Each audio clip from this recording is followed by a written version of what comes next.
Number 3. This is the other villain on this list who is not known only to hipster readers like me. Count Olaf from Lemony Snicket's A Series of Unfortunate Events. The thing about Count Olaf is he's pretty much the most humorous villain on this list. He is made for people to laugh at, not only because he's incompetent, but because he does things that are just plain silly. Like in The Grim Grotto when he attempts an evil laugh that is really just him saying a lot of random syllables and words that start with H. Also, whenever he turns up in disguise, it's usually fairly obvious that he's just a person in disguise, as he uses disguises and thick accents so bad, even without having a visual, you know that it's obviously him, and you don't know why the Baudelaire children are the only ones who can see it. On the other hand, Count Olaf is an interesting villain because he comes from a series that tended to take a risk in a certain area that a lot of other books don't, and that's with killing characters. A lot of series directed at children, much like the series of Unfortunate Events, will prefer not to kill off too many main characters as to keep things light. Of course, there are many exceptions. Books directed towards adults will often handle character death by building up one character over the course of many books, and then giving you an emotional death. What the series of Unfortunate Events does to break this pattern is introduces characters and lets you get to know them over the course of each single book, giving you a new environment, thereby making it stunning when Olaf kills them, which most oftentimes he ends up doing, but at the same time allows him to rack up a really high body count. So whether it's dropping a lamp onto people or tying them to sawmills, Count Olaf is actually one of the most threatening villains to come out of literature just because of what the story allows him to do with character death. He also has more depth to his character than just being a cold-blooded killer who hates orphans and has a license plate that says, "I hate orphans." For most of the series, he's painted that way, but in the final book, The End, there's a very strange scene where it turns out there is a person he's actually willing to risk his life for the sake of. Someone that, surprising as it is, this cold-blooded killer may even have loved. Humorous, deadly, and deeper than we know. That's Count Olaf for you. Number 2 isn't quite as complicated or multi-layered as Count Olaf, but he manages to have quite a striking effect on readers all the same. Saint Dane from the Pendragon Adventure series by D.J. MacHale. Saint Dane's gimmick is basically that he's a shapeshifter, and this is probably the best use of any shapeshifter I have ever seen in fiction. The cosmic order of the Pendragon universe includes several worlds, all of which have historical turning points based on political conflicts that can be swayed one way or another. Saint Dane usually disguises himself as someone important to that world in order to push the conflict toward chaos. Although, while he prefers to work in deception and politics, he's no slouch at physical fighting either, and is basically immortal. He's been killed during the middle of the series, and he's come right back 2 seconds later. The thing is that whenever we're introduced to a new world, we don't know where he is.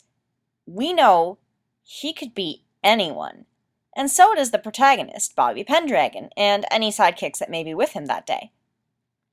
So for the protagonists and the readers, every new story becomes a dangerous game of guess who is Saint Dane and how he's trying to wreak havoc this time.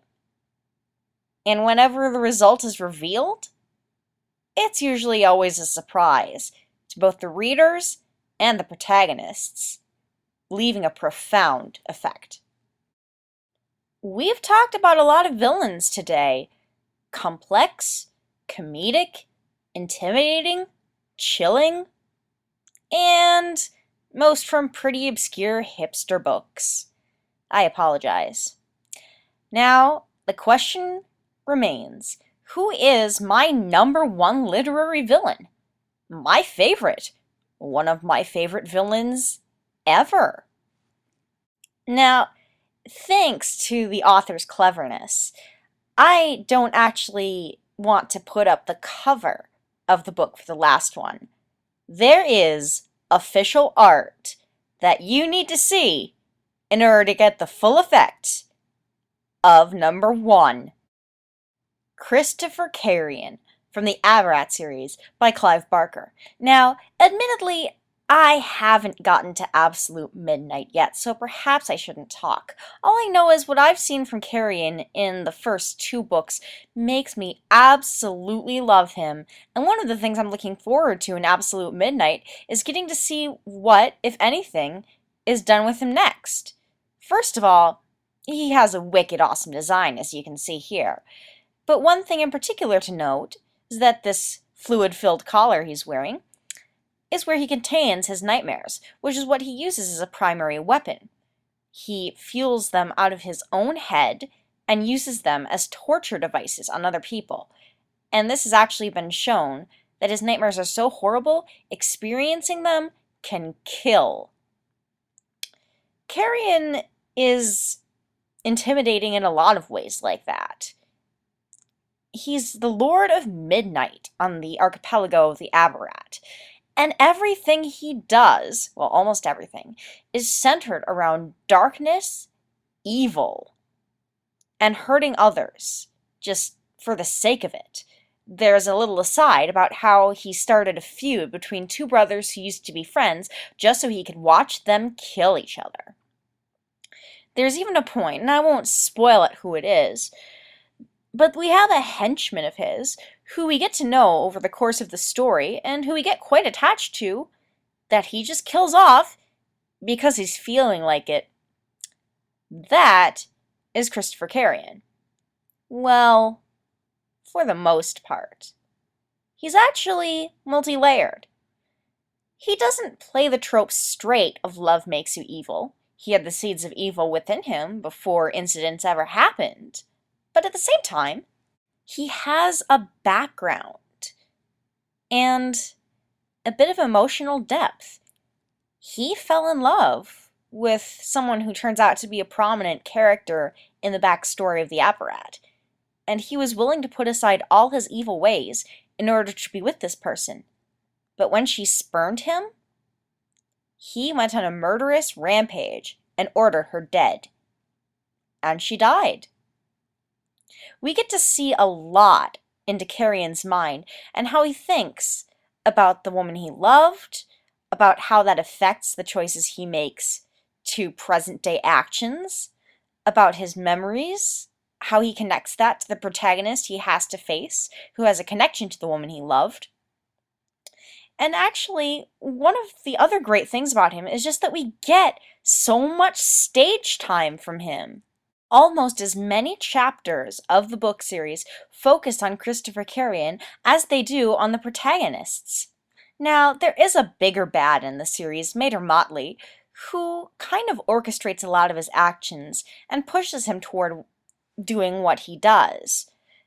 And she's more of a one-dimensional villain, the kind of intimidator who we've seen earlier on in the list, kind of like the witches from Wardstone Chronicles. A very good villain, but it's only Christopher Carrion and not anyone else in the series who carries the emotional depth, the psychological profiling, and basically the intrigue that comes from him having so much word on the page in which we can read about what he does and what he thinks. And that's why Christopher Carrion is my number one literary villain. Well, there you have it. We've reached the end of my top 11 literary villains. I know you probably don't agree with a lot of what was said here, so that's all right. I don't mind. I have my opinions, and I am actually uninformed. Like I said, I haven't read every book ever. If you disagree, I would actually love it if you all went out and made more lists of who the best literary villains are. Because, like I said, I haven't seen that much of it on YouTube. I'd like to see what other people think. So, I may not have gotten everyone, but these are the ones that I felt stand out the most to me as a lover of books. I hope you have enjoyed this list, and I will talk to you all again some other time.